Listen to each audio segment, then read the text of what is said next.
And like that is very frightening because it means like if Epstein didn't exist, another Epstein would. It's hard to think of a news event or cultural phenomenon over the past 25 years that Jeffrey Epstein was not somehow involved with. But since the release of the latest trove of files, we've learned even more specifically about his role in the early internet. From 4chan to World of Warcraft to Facebook and online movements like Gamergate and Me Too, Epstein seems to have played a role in all of it. So how much of our modern internet was shaped by Jeffrey Epstein? To discuss all of this, I have Ryan Broderick here, author of the Garbage Day newsletter and host of the podcast Panic World. He's been digging into the files, and today we're going to talk about how Jeffrey Epstein warped our tech landscape from MySpace to crypto. Hi, Ryan. Welcome. Thanks for having me. Okay, you are a reporter that I feel like, you know, since we both graduated college, you have always been hyper online and spent a lot of time really digging into like the dark corners of the internet, especially back in the early days. So can you sort of walk me through Jeffrey Epstein's like initial impact online? Like what was he up to in the early days of the web in the 2000s?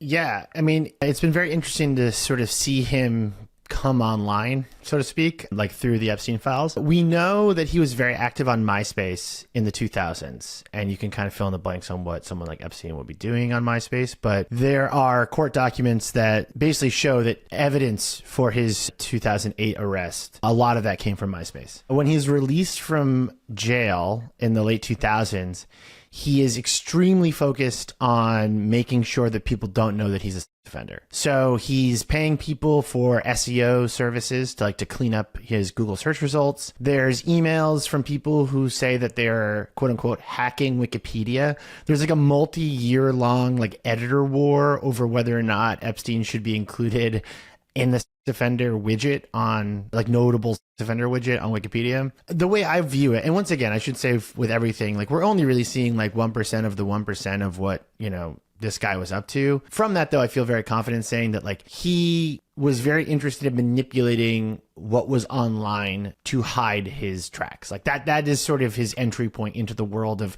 tech and the internet and all the rest. He's also like very interested in like Bitcoin. He's using online multiplayer like video games. I've seen people say like maybe it was to communicate, but he's also interested in sort of in-game currency.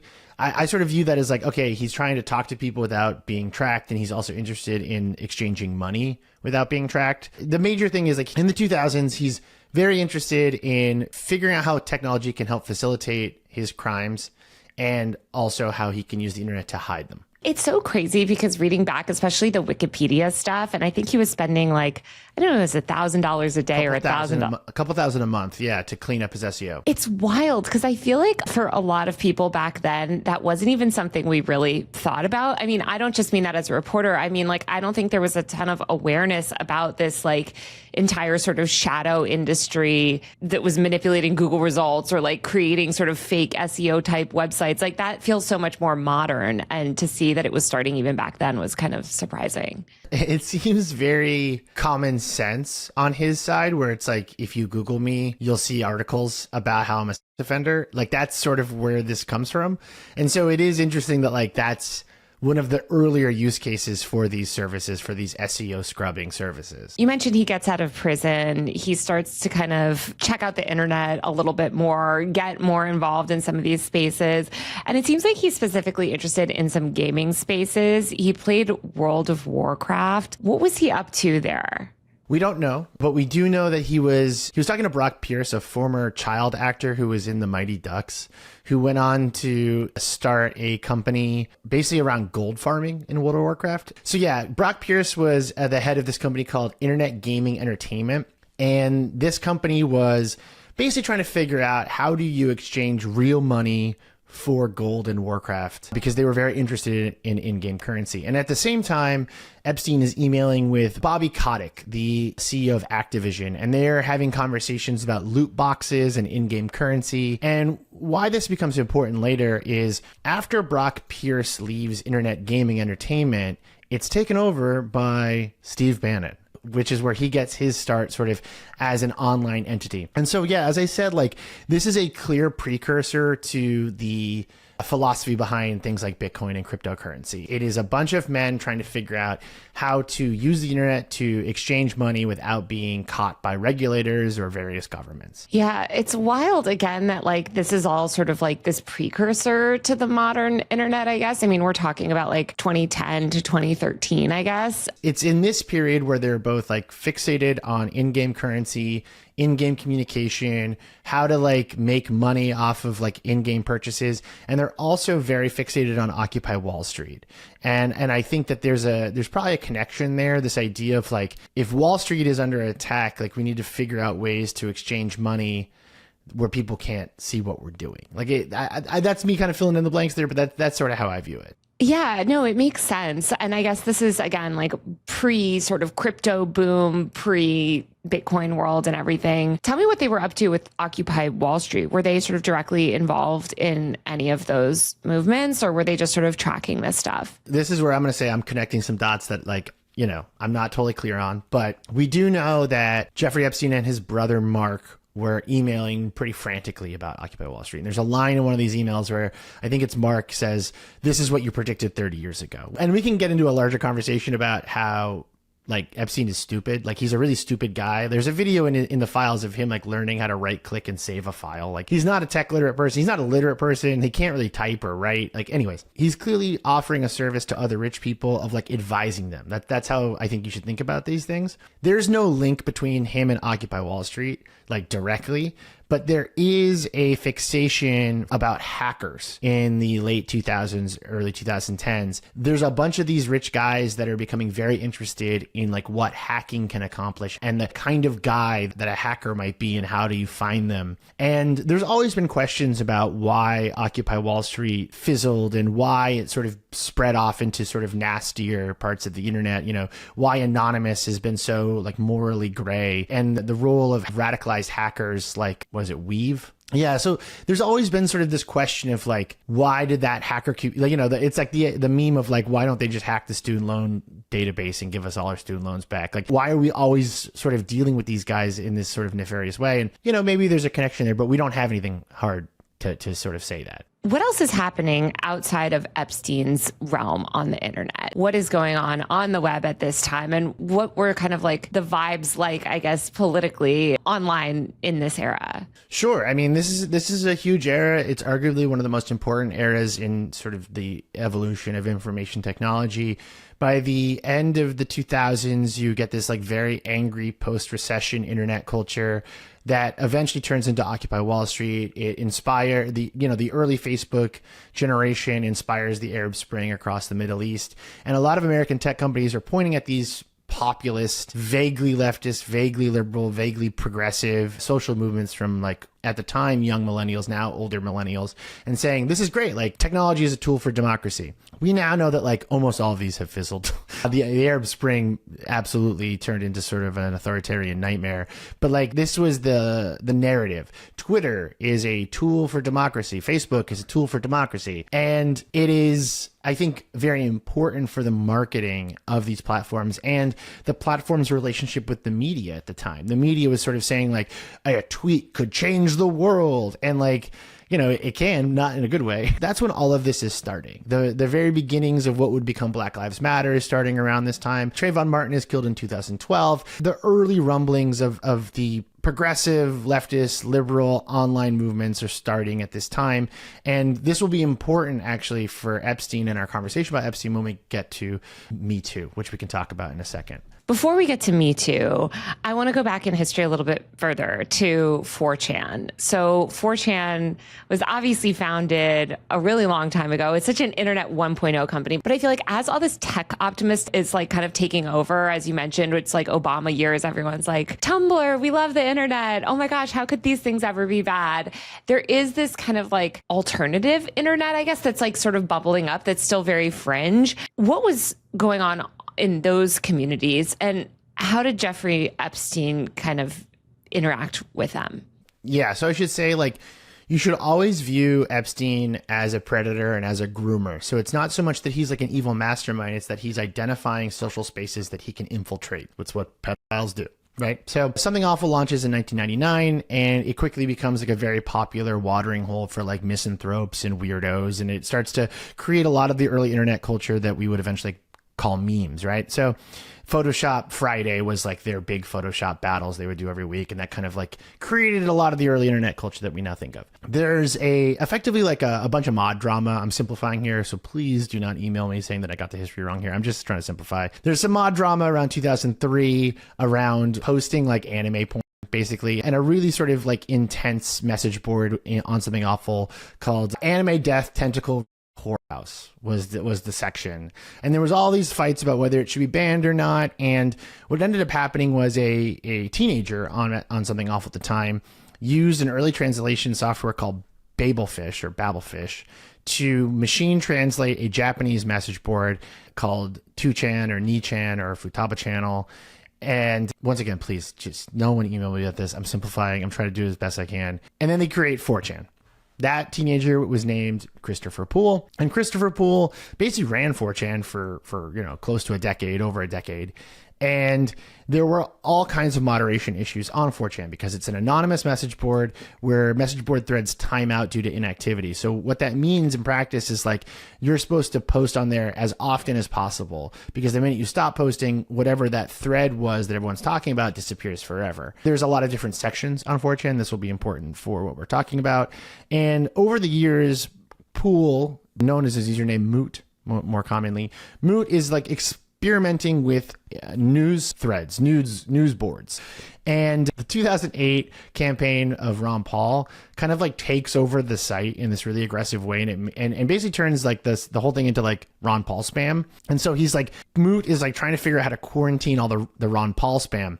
And one of the great mysteries, as I've written about 4chan, is why Moot decided to bring back a news and politics board for a third time, because every time he would create one, it would just become like a giant hub for neo-Nazis. And what we have since discovered from the Epstein files is that the day before he did that, before he created what's called Poll, politically incorrect, he met with Jeffrey Epstein. Now, this is where I have to say that Moot has since released a statement saying that Jeffrey Epstein had no connection to his desire to launch Poll. But it's still really weird. It's a really weird thing to have happened. I've asked other sort of like internet, like long haulers, like, do you believe Moot? Is he telling the truth? And I don't know. I've heard different explanations for what happened, but it is very strange. If you're watching this video and you like my work, please support me on Patreon via the link below, or buy a paid subscription to my tech and online culture newsletter at usermag.co. That's usermag.co. I don't have any long-term brand partnerships, and a lot of my content is effectively demonetized. I've lost major brand deals for speaking out on certain issues and for challenging power. As you can imagine, advertisers are not exactly eager to work with somebody who covers a lot of the topics that I cover and talks about the things that I talk about. These videos I make are entirely funded by you, and I can't continue to make them without your support. So if you get any value out of the videos that I create and you want me to be able to create more, please support me on Patreon or Substack via the links below. On Patreon, I do bonus episodes, monthly Q&A live streams, and post frequent updates about my work. My Substack newsletter gives you a bi-weekly roundup of everything that I'm seeing and reading and paying attention to online. You can also get my newsletter on Patreon. Once again, the links to everything are below in the description. Every dollar of your support makes such a difference. I think you made such a good point earlier, saying like, it's not necessarily that Epstein is a mastermind. He seems just very adept at like being at the right place at the right time, almost, where like maybe he told Moot to start, who knows, but ultimately he was sort of just around these communities during this like very pivotal time. Yeah. And what's really interesting is in the emails, the conversation about Moot refers to him as a hacker, which I think is like something that has kind of been lost to time, that a lot of these young internet guys that were creating websites and creating communities were thought of as these like renegade hackers. My read on it is like Epstein thought like, ooh, like 4chan could be a place where like I find hackers, I find people who will commit cybercrime for me. And the only evidence we know that he was aware of 4chan after this initial meeting was that in 2017 he emailed his girlfriend a link to 4chan thread containing Five Nights at Freddy's porn. So like he is clearly like aware of the site, But I've been trying to push back as best I can against people who are like, Gamergate was created by Jeffrey Epstein. It's like, maybe, but like the evidence just isn't there. Well, let's talk about Gamergate. How many years have you and I been talking about Gamergate now? Dude, it's too much. It's too much. I think people are thinking about things a little too much sometimes, in the sense that, like, I think everybody thinks everything is like a psyop, and it's not. It's mostly kind of just like idiot people or like strange coincidences or whatever. And I do think that Gamergate was an important moment for the modern internet. I think it showed this sort of like blueprint for weaponization of the internet. But also it's just like kind of a bunch of people being terrible in a way that they continue to be terrible. Can you explain what happened and why it was such an influential sort of event on the early web? So it all started around this guy's blog post full of unfounded allegations that his ex-girlfriend was trading sexual favors for positive reviews of her indie video game. And it ballooned out into sort of an anti-woke crusade, initially against video games and then against the entire entertainment industry and the world. And the reason it's had the legacy it's had and had the legs it had initially is thanks to conservative publishers like Breitbart. And this is where like things actually do get a little interesting for me. Steve Bannon at this point has left IGE, Internet Gaming Entertainment, or whatever it's called, and he's now the editor-in-chief of Breitbart. And he hires Milo Yiannopoulos to be their tech correspondent, their tech columnist.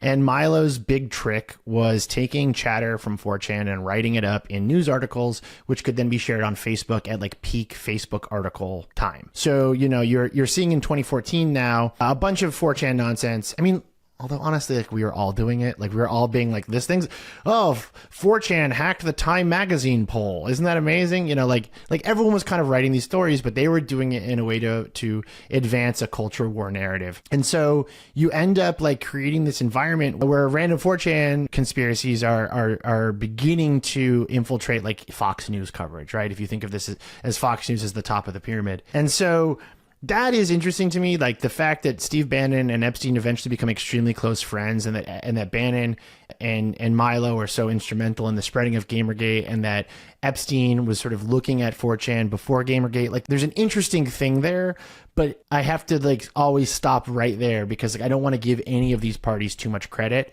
And I sort of think that Gamergate probably would have happened even without Steve Bannon being involved, but like they definitely helped boost all of this stuff. I mean, it's not like Jeffrey Epstein created Gamergate, of course. And I think like I saw some takes kind of when this was happening of like, you know, he's got his hands in everything. I think it's interesting how aware he was of, again, these sort of like, I don't want to say backroom dealings, but sort of like the underbelly of the internet. Absolutely. So by this point, he has successfully infiltrated Silicon Valley to some degree. The main nodes of contact there are at first Elon Musk and Joy Ito from the MIT Media Lab.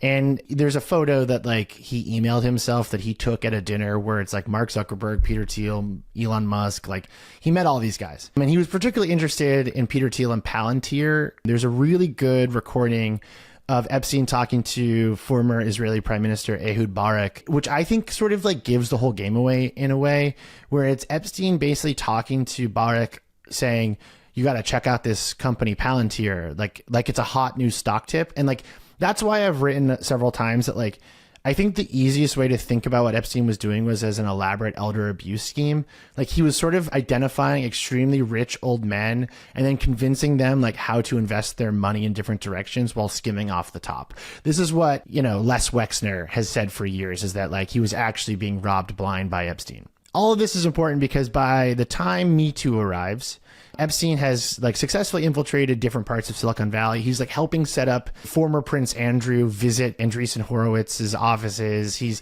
talking to Peter Thiel regularly and inviting him to his Zorro Ranch in New Mexico. Like all of these guys know each other. And so the New York Times publishes their investigation into Harvey Weinstein in 2017.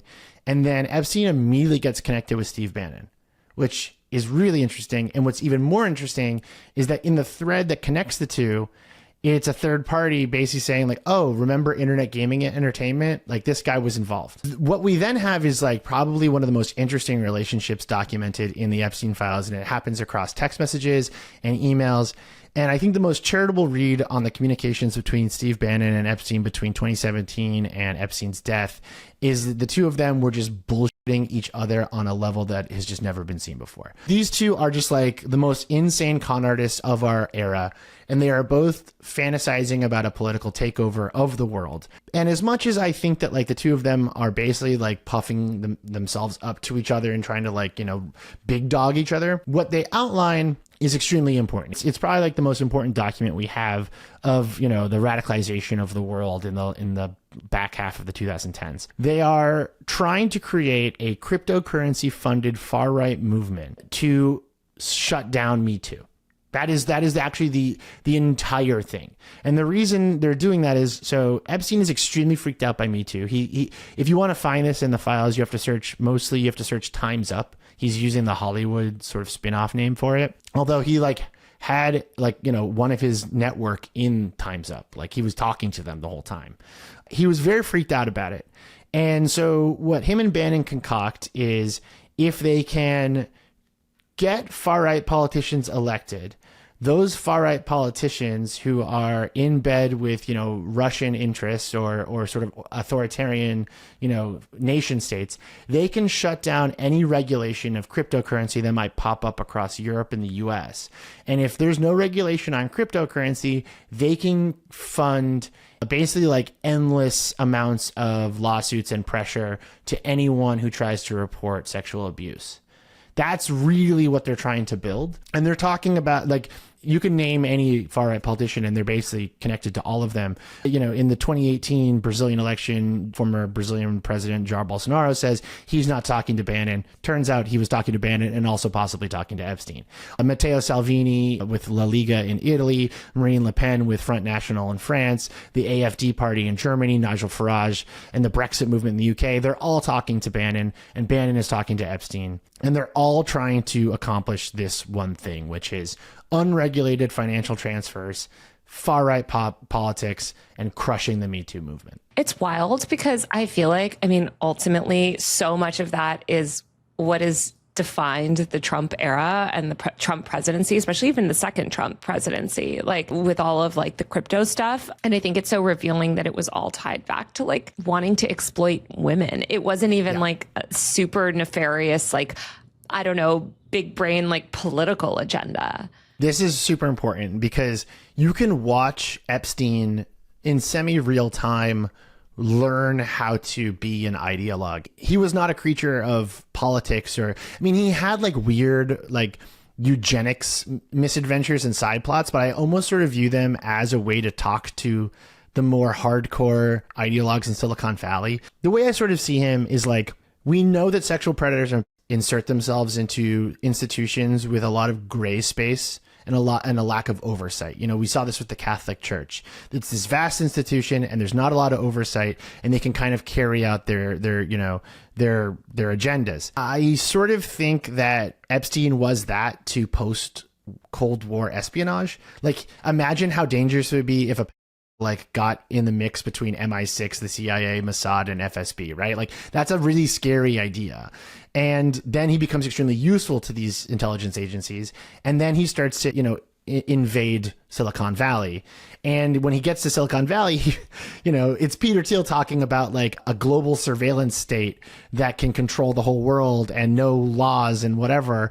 And it's like Epstein learns to speak that language to get these people on board. How effective, was this?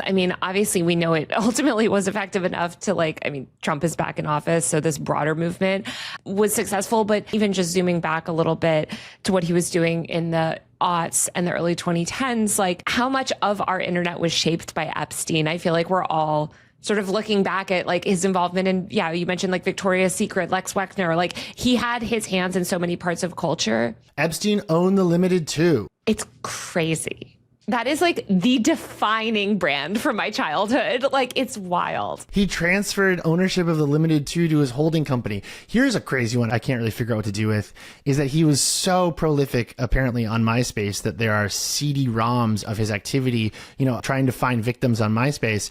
And then all of the data on MySpace is erased in a transfer. And we can't see anything that happened on MySpace pre-2016. Like, there are so many questions, and I try not to go down the rabbit hole and become like a total like maniac thinking about this stuff. But to answer your question of like how much of the internet did Epstein shape, I think the best way to think about it is that the internet of today would probably look fairly similar if Epstein never existed.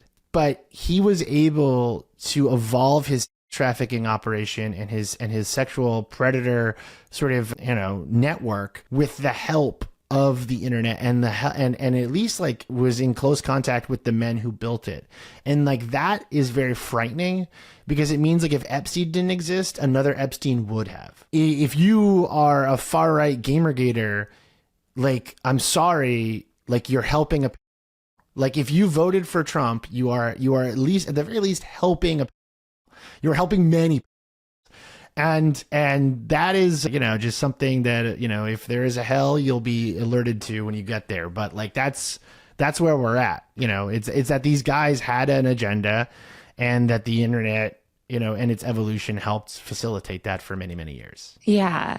And I mean, Epstein obviously dies, and we're only learning about this. Did he? Theoretically.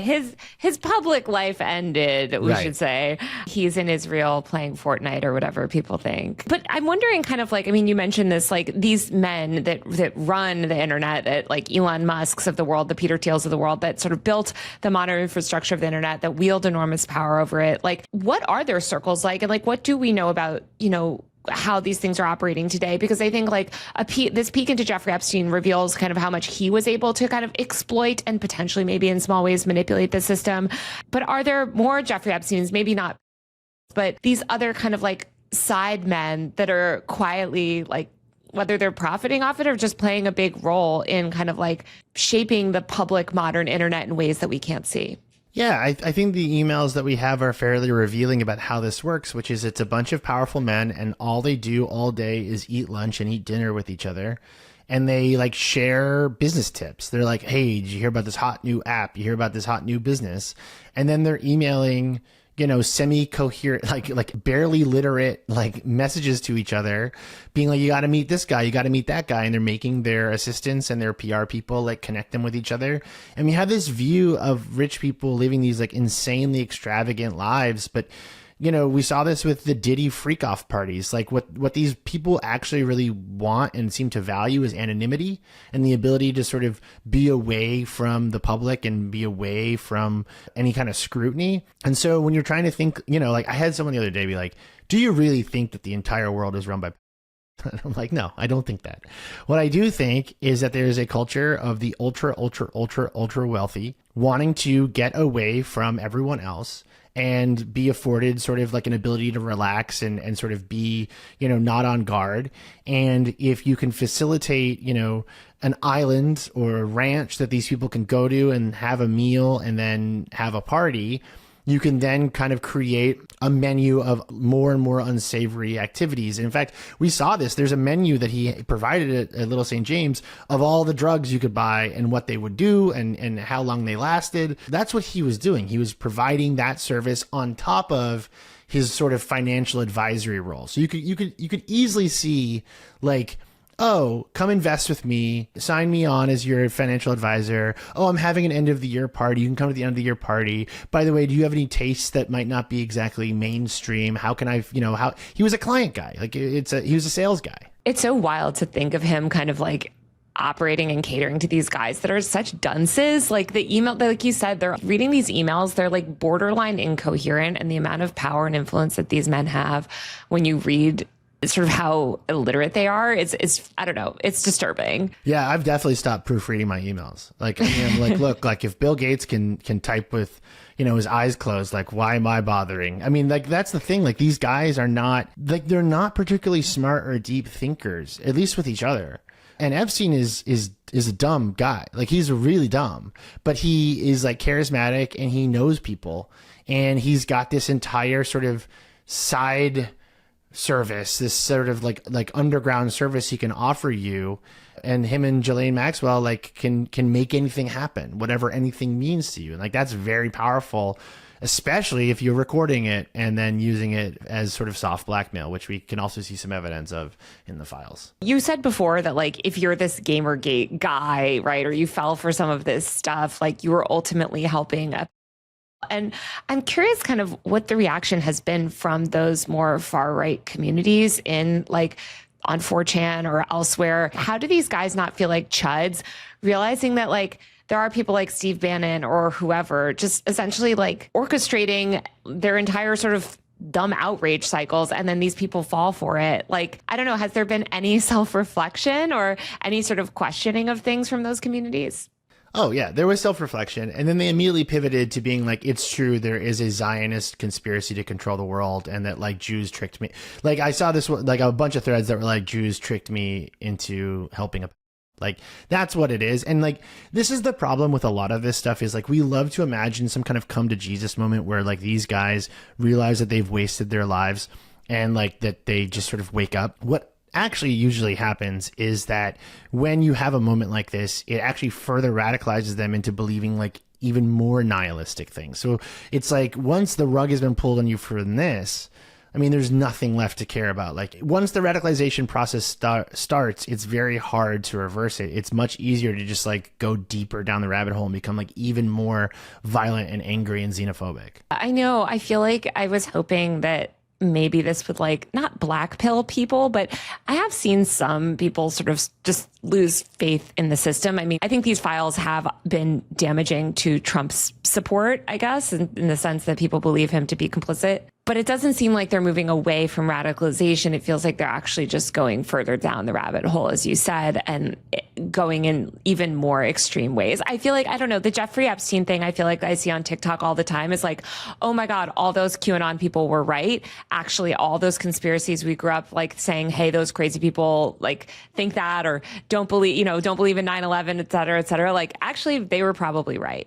Look, there are plenty of questions about what Epstein was up to on 9/11, and there's a lot of files missing from that time period, and there's some very weird stuff there. I don't want to get too crazy again, but like, yeah, the man was the Forrest Gump of the 21st century. I have been wondering this as well, sort of like, where does this go? And I interviewed for my show Panic World a Representative Ro Khanna about this recently and sort of trying to figure out like what he thinks, you know, because he was one of the politicians pushing so hard to get these files released, him and Tom Massey. And I don't think he was really ready to say this, but like I might be ready to say this, that like, yes, I think if we are legally allowed to vote again, this has already cost Trump the election. I think I'm eternally too hopeful, but like I think that this is like really damaged Trump in a way that like is kind of existential. And if Trump loses, we're looking at like 1,000-year Democrat reign at this point, like hopefully. They would have to well, I shouldn't say that. If there's one thing I know, Ryan, they're going to f it up. There's been serious reputational damage done to this. I think there's also a lot of interesting things happening in Europe. Like the French government just started moving on this. The British government is moving on this. This is not going away. And I think the further other countries go down this process of saying like, we're not going to stand for this, it's going to make Americans wonder like, why are we? And I think like if you're looking for like where does this all go? How does this affect American politics? Like, I think it's very possible we end up with like a second Occupy style kind of like chaotic populist movement over this stuff, and one that can go in a million directions. Because as you said, there are a lot of people now, like random TikTokers that are like QAnon was right. And so I don't know what politics that would have, but I think like it's very possible that we're heading towards a mass sort of anti-elite populist movement that like will look like whatever. I'm not really sure, but yeah, this is not going away in the way I think the Trump administration hoped it would.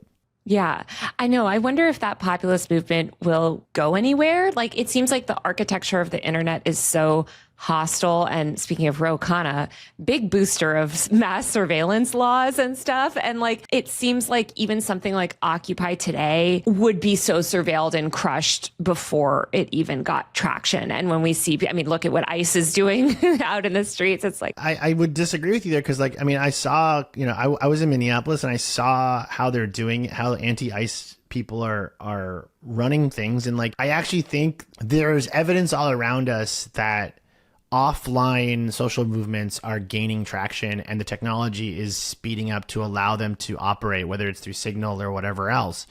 And I think we are like closer to a tipping point with this stuff than we think. I don't think it's going to be an inherently liberal populist uprising, but I think that we are closer to something happening than we think we are. Yeah, I think there's definitely, like, even if there isn't that like flashpoint, like IRL necessarily, it's certainly a vibe shift. And I think that alone will have consequences. If you had to describe Jeffrey Epstein's ideology, what would it even be? At this point, I've probably read like thousands and thousands of these emails. And I'm going to say, like, I think this is him trying to intellectualize the fact he's a, because at a certain point, you just have to. Like, you got to come up with some kind of like marketing pitch for the more high-minded individuals you want to like bring into your network. But what I would say is he was very convinced that climate change was creating a need for a eugenics movement. Towards the end of his life, he was very interested in basically capturing young women and breeding them as cattle. And there's some evidence that he was doing that, depending on how like you want to read some of what's in the files. And he has emails about how he wanted to basically create like a race of super babies with his own DNA. And he was very anti-IVF. He said that the natural way is much more fun in one of his emails. And so he, taken all together, I think at the core, he was who was running a trafficking operation. But I think that probably over the course of his life evolved into this sort of high-minded idea that he was going to create an arc for climate change and jumpstart his own eugenics movement to basically create a new race of humans. And that sounds ridiculous, but like it's very lined up with stuff that Peter Thiel has said. It's very lined up with like all kinds of Silicon Valley founders and what they talk about. I don't think they got it from him. I think actually maybe it's possible he learned how to intellectualize what he was doing from them. But yes, like this whole sort of like libertarian dark enlightenment network state, the thing that none of these people are saying is something that Jeffrey Epstein was quite comfortable saying, which is that they're all freaked out about climate change. And like all of the radicalization we're seeing at the top 1% of the country, at the top 1% of the world, all of this is them trying to like create a way to outlast climate change without having to do anything. And I think Epstein in his own way was workshopping that idea as well. It's bizarre that they care so much about climate change when, I mean, I know that they believe it rightly will lead to kind of mass disruption in the world, et cetera, and maybe that will affect their wealth. But they also have bunkers in New Zealand or Hawaii or whatever, and they seem so insulated from its worst effects. Yeah, I mean, they know that it's impossible to stop it from their framework, right? Because the only way to stop it would be regulation, and they don't want regulation. So they can't stop climate change. So they're creating these islands and these bunkers and these like, seasteading operations and Martian, and lunar, orbiters or whatever, because like through their philosophy of like, rampant capitalism, there is no off switch for anything. So their thought is like, we'll just outrun it. We'll outlast it. We'll treat it like shorting the market. We'll put all of our chips, in our bunkers and our islands and stuff and then wait it out. And I think Epstein learned over the course of the 2000s and 2010s how to intellectualize his philia that way.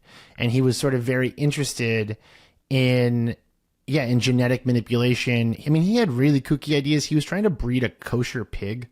What? So that he could make kosher pork. He was on some like real super villain, like real wacky. And yeah, we don't really know still about the like intricacies of his operation. Like that's the really frustrating thing is like we can see his like the emails we have are from his vacation address. Like we don't really know like totally what he was doing and how it was working. And until we do, like we're sort of just left to speculate. But yeah, I'm comfortable saying that like he was creating honeypot situations for very powerful men, and he was finding different ways to intellectualize what he was doing to them. And all of this was extremely threatened by Me Too, which then causes him to speed up his sort of political revolution with Steve Bannon. And there is obviously all kinds of evidence that he was, if not a double agent, a triple or quadruple agent for multiple intelligence agencies. So yeah. It's wild. Ryan, thank you so much for joining me and chatting today. Yeah, I hope that wasn't too depressing and gross. All right, that's it for this week's episode of Power User. If you like my work, please support me on Patreon via the link below or buy a paid subscription to my Substack newsletter at usermag.co. That's usermag.co. On my Patreon, I do bonus episodes. You can listen ad-free. I do a monthly Q&A live stream and more. You can also get my bi-weekly newsletter of everything that I'm sort of reading and following online with a paid subscription to my Substack or my Patreon. Thanks so much, and I'll be back next week with a brand new episode of Power User. See you then.